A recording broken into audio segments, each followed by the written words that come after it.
Jessie had always dreamed of working in a successful advertising agency in the heart of the city.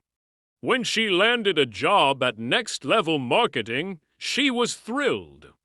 However, her excitement quickly faded as she realized her boss, Mark, which is me, had a disturbing habit of favoring female employees who wore short skirts. Sarah, have you noticed how Mark always gives special attention to the women in short skirts?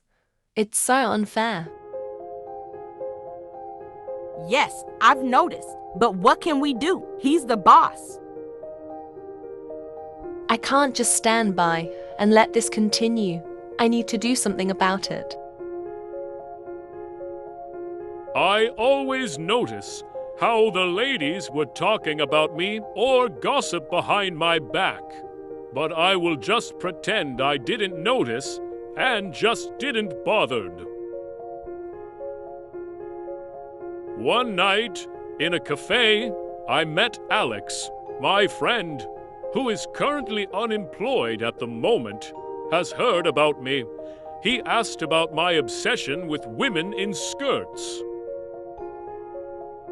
Mark, I have heard a lot about you. Is it true that you like women in skirts? I was surprised and embarrassed. Huh? What?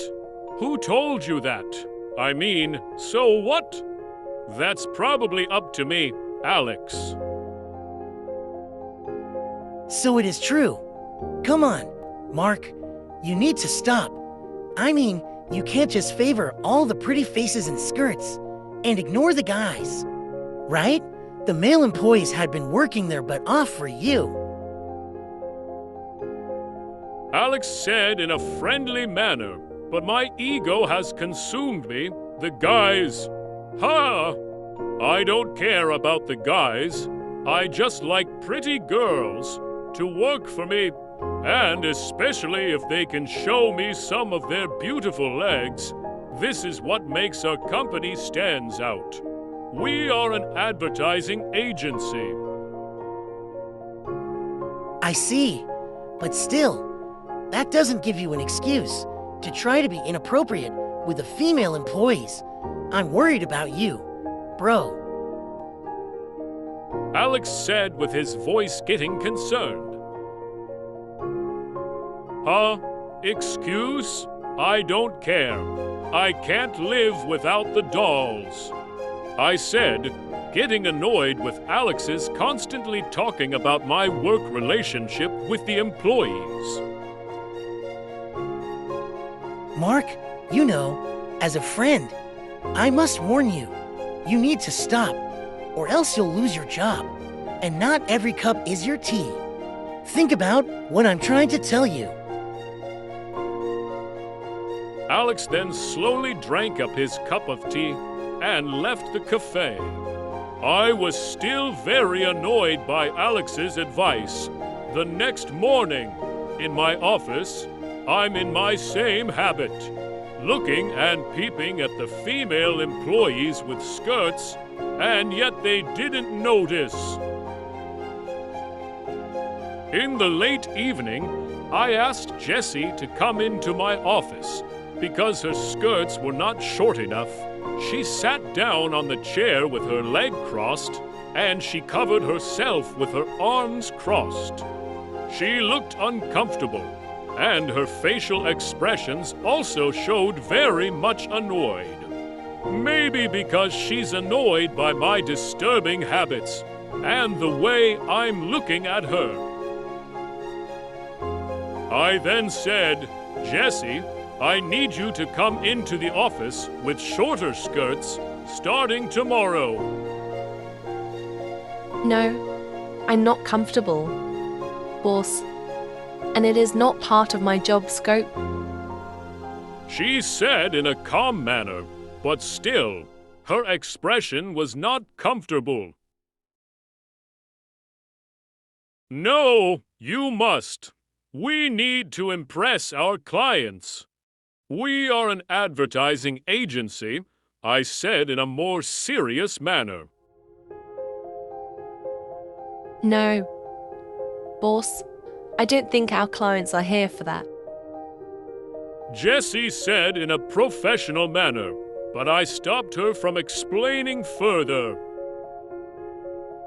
Look, sweetheart, if you're not gonna give me what I want, I suggest you look for another job, okay? Now get back to work. Jessie's eyes start to tear up while she walks back to her chair and continues with her task. Months passed. Determined to make a change, Jessie started documenting every incident of my inappropriate behavior. She hoped to gather enough evidence to report me to HR. One day, during a team meeting, I praised Sarah for her work and asked her to stay behind. Jessie's heart sank as she watched us leave the room. Jessie then said, Enough is enough. It's time to take action. Jessie marched into the HR department, armed with her evidence and determination. I need to report an issue of harassment by our boss, Mark. Thank you for bringing this to our attention, Jessie. We will conduct a thorough investigation. Days turned into weeks as the investigation went on. Jessie and Sarah anxiously awaited the outcome, hoping for justice. Finally, the HR manager called Jessie and Sarah for a meeting. After reviewing the evidence and conducting interviews, we have found Mark guilty of harassment. He will be terminated immediately. Relief washed over Jessie and Sarah, but there was still a lingering tension in the office. The atmosphere had changed, and they wondered if they would ever move past this. I'm glad Mark is gone, but it's going to take time for things to feel normal again. I agree. We need to support each other and stand up against any form of harassment. As time went by, the office gradually healed. Jessie and Sarah's bond grew stronger, and they became advocates for a respectful work environment.